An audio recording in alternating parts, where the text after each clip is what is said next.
no fantasi, fakta yang tak bisa dinegosiasi. Ide dan gagasan, temuan dan analisa hanya untuk Indonesia. Salam kebenaran.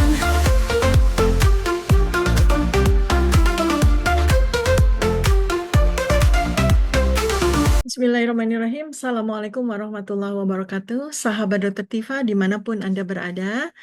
Hari ini saya akan mengajak Anda untuk membahas lebih lanjut tentang Undang-Undang TNI baru yang sudah disahkan beberapa hari yang lalu oleh DPR. Yang menimbulkan polemik luar biasa. Yang menimbulkan penolakan-penolakan di berbagai kota di seluruh Indonesia oleh para mahasiswa. Ya, sungguh pun kita juga belum jelas siapa yang menggerakkan demonstrasi-demonstrasi tersebut, tapi at least kita tahu bahwa Undang-Undang TNI baru ini menimbulkan gejolak yang hebat sekali di masyarakat.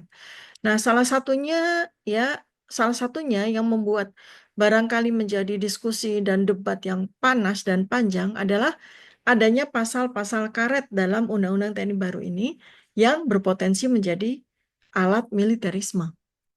Jadi setelah beberapa pasal menimbulkan pertanyaan besar, apakah kemudian dengan Undang-Undang TNI baru ini batas antara militer dan sipil menjadi semakin kabur?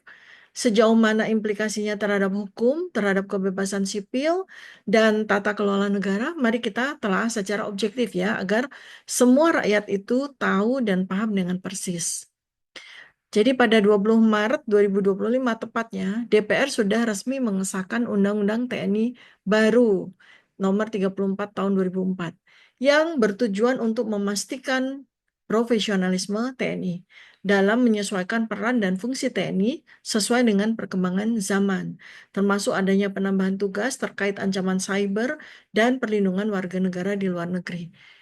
Namun, ada beberapa pasal yang bersifat multitafsir atau pasal-pasal karet yang kemudian memungkinkan TNI kok tetap memiliki peran besar dalam kehidupan sipil ya, dan bahkan dapat digunakan sebagai alat represi terhadap masyarakat. Nah, ini yang barangkali menimbulkan gejolak ya. Nah, sekarang kita coba analisis satu demi satu pasal-pasal yang bermasalah tersebut. Nomor satu adalah pasal 3. Itu menjelaskan tentang kedudukan TNI dalam strategi pertahanan. Perubahannya adalah pasal ini mengatur bahwa dalam pengerahan dan penggunaan kekuatan militer, TNI berkedudukan di bawah Presiden. Dalam kebijakan dan strategi pertahanan serta dukungan administrasi, TNI berada di bawah koordinasi Departemen Pertahanan, Kementerian Pertahanan. Nah, analisisnya ya, meskipun perubahan ini bertujuan untuk memperjelas rantai komando, beberapa pihak menilai bahwa koordinasi antara TNI dan Kementerian Pertahanan perlu diperjelas lebih lanjut untuk menghindari potensi tumpang tindih kewenangan. Mengingatkan masih ada satu institusi lagi, yaitu kepolisian, kan? Itu pasal 3. Lalu ada pasal 5A. Ini menjelaskan tentang kerjasama internasional tanpa mekanisme pengawasan yang kuat ini ya. Jadi pasal 5A ini pasal baru, mengizinkan TNI bekerja sama dengan organisasi internasional dalam berbagai aspek, termasuk keamanan dan kesehatan global. Dalam konteks Pandemic Accord atau Pandemic Treaty WHO dan Agenda 2030 NWO, New World Order, hal ini jadi menimbulkan pertanyaan kan, sejauh mana militer nanti dapat terlibat dalam implementasi kebijakan global terkait pada hal-hal tersebut. Artinya implikasinya seharusnya ada mekanisme pengawasan ketat agar kepentingan nasional tetap terjaga. Dan peran TNI dalam kebijakan domestik dan kebijakan global itu harus memiliki batasan yang jelas. Transparansi sangat diperlukan agar publik memahami sejauh mana kerjasama ini dilakukan, gitu ya. Ini pasal baru, pasal 5A. Selanjutnya adalah pasal 7 ayat 2. Ini ada satu chapter yang sangat krusial, yaitu operasi militer selain perang. OMSP, operasi militer selain perang. Nah, ini interpretasinya itu jadi karet sekali, jadi luas sekali ya. Jadi pasal ini memberikan mandat kepada TNI untuk bisa menjalankan operasi militer selain perang, OMSP, dengan cakupan yang luas. Mencakup penanganan aksi terorisme, separatisme, bencana alam, bahkan ancaman terhadap ideologi negara. Namun, definisi-definisinya itu tidak dijabarkan secara spesifik. Nah, gimana dong implikasinya? Kalau tanpa batasan yang jelas, OMSP ini dapat diberlakukan dalam berbagai situasi domestik kan. Kemudian sangat berpotensi digunakan dalam situasi sosial politik yang seharusnya ditangani oleh aparat sipil, dalam hal ini ada polisi. Kemudian juga pasal ini membuat adanya sebuah arah ya pada perluasan peran militer di ruang publik dan sipil. Dan ada penambahan tugas dalam operasi militer selain perang di pasal ini, yaitu dua tugas tersebut ya, itu membantu dalam upaya menanggulangi ancaman cyber dan membantu dalam melindungi dan menyelamatkan warga negara serta kepentingan nasional di luar negeri. Nah, jadi pasal yang jelas ya, jadi di OMSP itu, di operasi militer selain perang itu ada beberapa tupoksinya. Pertama, mengatasi gerakan separatis bersenjata. Dua, mengatasi pemberontakan bersenjata. Tiga, mengatasi aksi terorisme. Empat, mengamankan wilayah perbatasan. Lima, mengamankan objek vital nasional yang bersifat strategis. 6. Melaksanakan tugas perdamaian dunia sesuai dengan kebijakan politik luar negeri. 7. Mengamankan presiden dan wakil presiden beserta keluarganya. 8. Memberdayakan wilayah pertahanan dan kekuatan pendukungnya secara dini sesuai dengan sistem pertahanan semesta. 9. Membantu tugas pemerintah di daerah. 10. Membantu kepolisian negara Republik Indonesia dalam rangka tugas keamanan dan ketertiban masyarakat yang diatur dalam undang-undang. 11. Membantu mengamankan tamu negara setingkat kepala negara dan perwakilan pemerintah asing yang sedang berada di Indonesia. Ke-12, membantu menanggulangi akibat bencana alam, pengungsian, dan pemberian bantuan kemanusiaan. 13, membantu pencarian dan pertolongan dalam kecelakaan. 14, membantu pemerintah dalam pengamanan pelayaran dan penerbangan terhadap pembajakan, perompakan, dan penyelundupan. 15. Membantu dalam upaya menanggulangi ancaman cyber. 16. Membantu dalam melindungi dan menyelamatkan warga negara serta kepentingan nasional di luar negeri. Kan sepintas selalu bagus sekali kan 16 tupoksi tersebut ya. Tapi kan ada masalah gitu. Jadi masalahnya tuh apa? Jadi dengan adanya 16 poin tersebut, batasan operasi militer selain perang ini menjadi sangat kabur. Misalnya ya, istilah seperti mengatasi separatis bersenjata atau mengatasi aksi terorisme bisa digunakan untuk melegitimasi tindakan represif terhadap masyarakat yang melakukan demonstrasi atau perlawanan terhadap kebijakan pemerintah dengan domain dua hal tersebut. Artinya demonstran-demonstran itu bisa dituduh melakukan aksi terorisme, kemudian separatis bersenjata ini ya kalau misalnya daerah-daerah konflik ya seperti Papua atau Aceh misalnya gitu. Kemudian yang berikutnya itu istilah mengamankan objek vital nasional yang bersifat strategis. Ini juga sangat kabur karena harus diperjelas apa yang dimaksud sebagai objek vital nasional. Apakah PSN termasuk PIK, BSD, Stargate Astra, Pulau Rempang dan Galang, atau kawasan pesisir Surabaya Waterfront reklamasi di Surabaya yang syarat kepentingan swasta dan berpotensi merugikan warga lokal yang tergusur sewenang-wenang, apakah itu menjadi bagian dari mengamankan objek vital nasional yang bersifat strategis? Jadi kan pasal ini benar-benar sangat karet kan? Karena tidak ada definisi yang jelas soal keterlibatan TNI di dalam tupoksi yang tadi saya sebutkan. Nah, jadi poin-poin ini itu tumpang tindih sekali dengan tugas kepolisian dan tugas institusi yang lain ada di Indonesia dan berpotensi rawan konflik antar institusi. Pasal 7 ayat 2 dengan poin-poinnya ini juga bisa dijadikan sebagai celah bagi TNI untuk berperan lebih aktif, infiltratif dalam mengontrol kehidupan sipil tanpa melalui mekanisme kontrol sipil yang ketat. Contoh misalnya di daerah konflik seperti di Papua, penggunaan TNI di sana dengan dalih mengatasi gerakan separatis, tetapi berujung pada represi terhadap warga sipil di sana.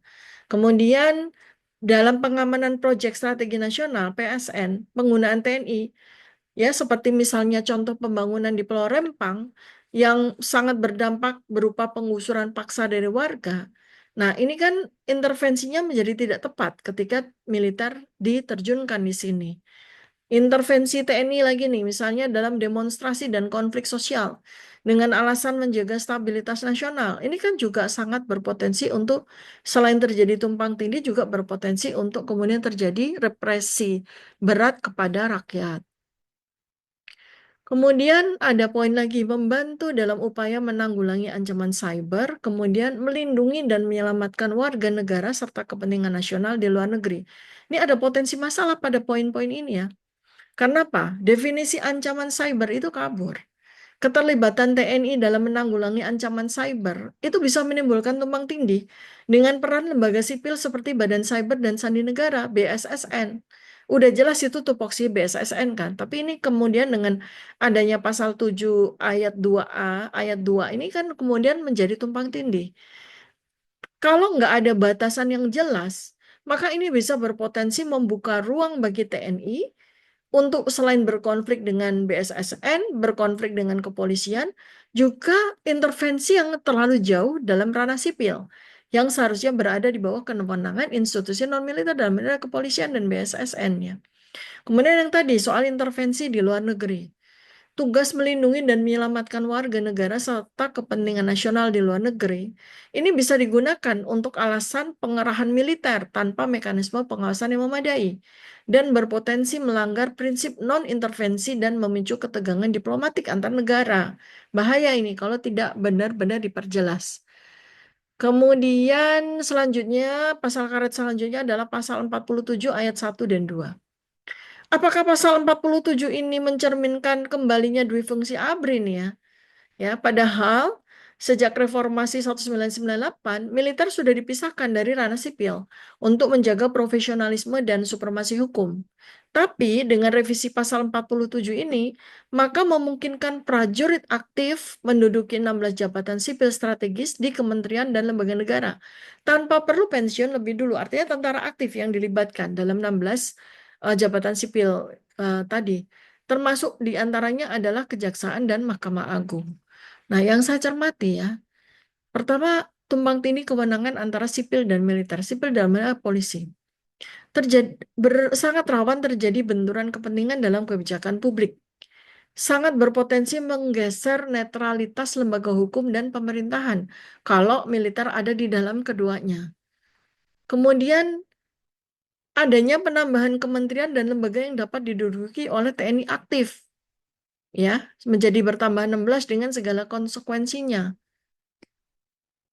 Dan pasal 47 ayat 2 ini juga menegaskan bahwa prajurit TNI aktif itu bisa menduduki jabatan tanpa harus pensiun. Tuh ya. Contoh di Badan Nasional Penanggulangan Terorisme, di BNPT, di Bakamla, Badan Keamanan Laut, di Kejagung, Kejaksaan Agung, di Badan Nasional Pengelola Perbatasan, BNPP, di lembaga pemerintah non-kementerian, LPNK, di lembaga yang dibentuk berdasarkan undang-undang, dan di jabatan yang memerlukan keahlian prajurit. Ini kan juga karet lagi. Jadi frase jabatan yang memerlukan keahlian prajurit TNI ini sifatnya kan sangat subjektif. Menurut keahlian prajurit TNI yang menilai siapa? Kan subjektif kan ya? Dan dapat digunakan sebagai dalih untuk menempatkan perwira TNI aktif dalam jabatan sipil kan? Ya kan dibutuhkan keahliannya misalnya seperti ini. Jadi ini celah yang kemudian digunakan untuk menempatkan perwira aktif dalam kementerian, BUMN, dan instansi strategis lainnya.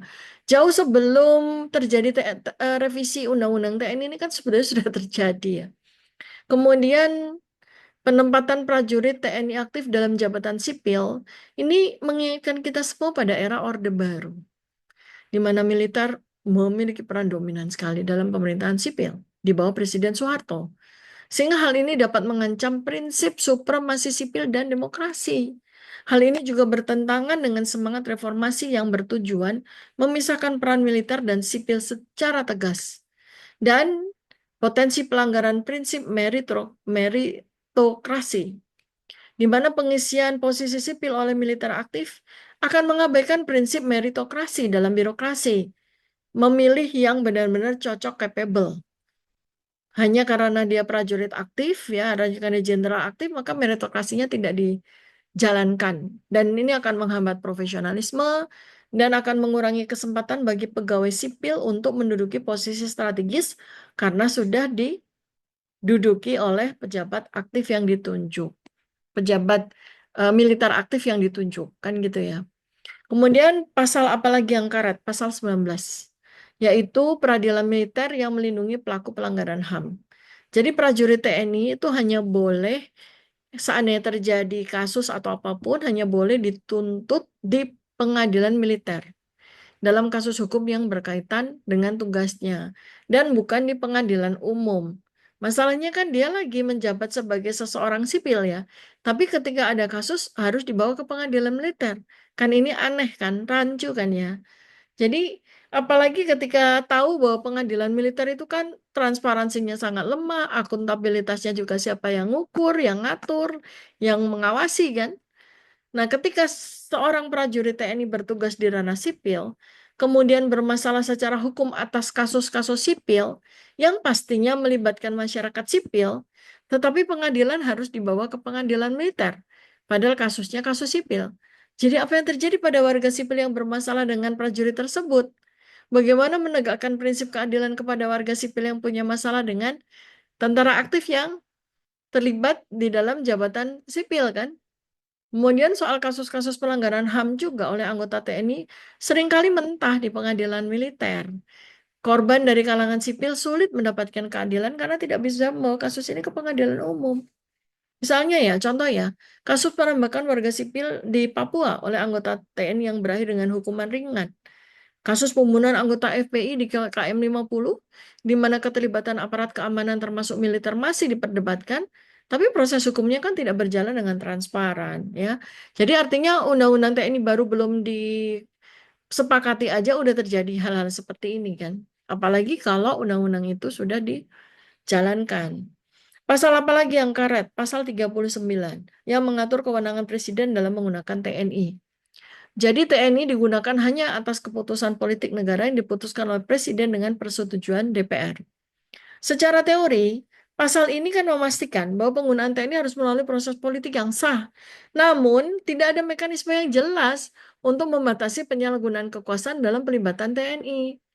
Ya, masalahnya adalah presiden akhirnya memiliki diskresi yang sangat luas dalam mengerahkan militer, dan DPR cenderung hanya berperan sebagai formalitas, sebagai pembuat stempel aja. Dan jika presiden memiliki hubungan dekat dengan militer, dan iya saat ini penggunaan TNI bisa menjadi alat politik pemerintah kan dengan pasal ini. Karena tidak ada mekanisme independen untuk mengevaluasi apakah pengerahan TNI melanggar HAM atau kepentingan sipil atau tidak. Nanti itu akhirnya yang saya prediksi adalah terjadi militerisasi proyek-proyek nasional, seperti pengamanan tambang dan perkebunan yang merugikan masyarakat adat dan petani karena penuh dengan represi. Kemudian juga terjadi pengerahan TNI dalam menghadapi demonstrasi besar, misalnya pada aksi protes reformasi dan Undang-Undang Cipta Kerja misalnya gitu. Kan itu ya, kekaretan dari pasal ini. Lalu ada lagi pasal 53. Penyesuaian batas usia pensiun prajurit TNI. Terjadi perubahan ya. Jadi batas usia pensiun prajurit TNI disesuaikan berdasarkan pangkat dengan perwira tinggi bintang 4 dapat pensiun pada usia 63 tahun. Dan kemungkinan perpanjangan 2 kali melalui keputusan presiden. Wah, bisa lebih dari 70 tahun ya.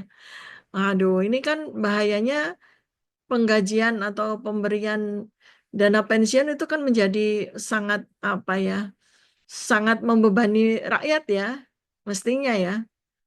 Ya, jadi perubahannya itu batas usia pensiun itu tadi, kemudian bagaimana nih kekhawatirannya? Penyesuaian ini akan menimbulkan kekhawatiran akan potensi sentralisasi kekuasaan di tangan eksekutif, terutama jika perpanjangan masa dinas digunakan untuk mempertahankan perwira tertentu dalam posisi strategis. Itu. Nanti diulang-ulang ya video saya. Oke. Kemudian pasal apa lagi yang karet? Pasal 66A yang mengatur tentang kekhususan peradilan militer. Jadi pasal ini mengatur bahwa pelanggaran hukum oleh prajurit TNI dalam tugasnya akan ditangani oleh peradilan militer bukan peradilan umum. Ini dapat menimbulkan persepsi bahwa anggota TNI memiliki impuniti atau kekebalan hukum dalam kasus tertentu kan. Karena apa? Proses peradilan dibawa ke peradilan militer dan bukan peradilan hukum, maka proses pengadilannya menjadi kurang transparan atau tidak transparan dibanding kalau kasus dibawa ke pengadilan umum. Kemudian siapa yang menjadi korban akan sangat sulit untuk mendapatkan keadilan dalam kasus pelanggaran HAM misalnya. Kemudian juga dengan adanya pasal ini akan menjadi potensi mengurangi akuntabilitas dalam tindakan operasi militer. Jadi beberapa pasal karet yang tadi saya sebutkan ini ya cukup berbahaya ya. Karena apa? Nomor 1 itu bersifat multitafsir. Pasal 7 ya, operasi militer bukan dalam situasi perang gitu kan, bisa digunakan untuk membenarkan intervensi militer dalam urusan sipil. Pasal 47 bisa digunakan untuk menempatkan perwira aktif dalam jabatan sipil tanpa pengunduran diri. Pasal 19 bisa digunakan untuk melindungi pelaku pelanggaran HAM dari pengadilan sipil. Pasal 39 memberikan kewenangan luas kepada presiden dalam mengerahkan militer. Kedua, ya, pasal yang berpotensi berbahaya kedua, minimnya kontrol sipil. DPR dan lembaga sipil memiliki pengaruh yang lemah dalam mengawasi TNI. Nggak ada mekanisme kuat untuk membatasi penyalahgunaan kekuasaan oleh militer, apalagi sudah diatur dalam Undang-Undang TNI baru. Yang ketiga, mengarah pada militerisme. Boleh dong kita berpraduga ya. Sebab kalau pasal-pasal karet ini tidak direvisi ataupun tidak diperjelas batasannya, maka pasal-pasal ini bisa digunakan sebagai alat untuk memperkuat dominasi militer dalam kehidupan sipil.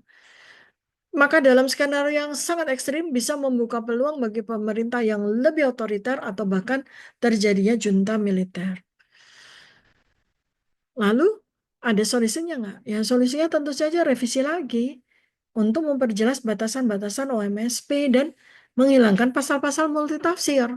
Kemudian memastikan semua pelanggaran hukum oleh anggota TNI diadili bisa di pengadilan sipil, bukan di pengadilan militer. Ketika dia sudah menjabat jabatan sipil, ya dia kalau terjadi masalah ya diadili di pengadilan sipil dong.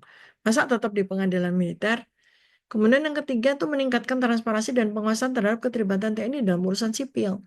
Dan mengembalikan peran TNI hanya pada urusan pertahanan negara, bukan keamanan dalam negeri. Jadi, sahabat Dotativa semua, Undang-Undang TNI baru yang sudah disahkan ini mengandung sejumlah pasal yang berpotensi multitafsir dan kontroversial. Tanpa adanya pengawasan dan batasan yang jelas, maka pasal-pasal tersebut dapat membuka ruang bagi militer untuk kembali terlibat dalam ranah sipil dan mengancam prinsip supremasi sipil dan berpotensi menghambat proses demokratisasi di Indonesia.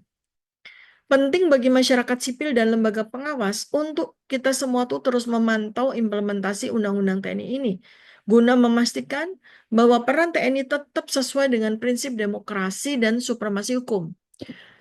Jika tidak ada perubahan pada Undang-Undang TNI yang baru ini, khawatirnya militerisme di Indonesia akan semakin menguat dan dalam jangka panjang bisa mengarah pada pemerintahan yang semakin represif dan otoriter. Pertanyaannya, sejauh mana mekanisme pengawasan akan berjalan? Suara kalian, suara rakyat sangat penting. Diskusikan dan sebarkan informasi ini agar semakin banyak yang memahami implikasi kebijakan ini. Jangan lupa subscribe, like, dan share untuk terus mendapatkan analisis mendalam tentang kebijakan nasional di DRTF channel ini. Nantikan video berikutnya. Wassalamualaikum warahmatullahi wabarakatuh. Salam kebenaran.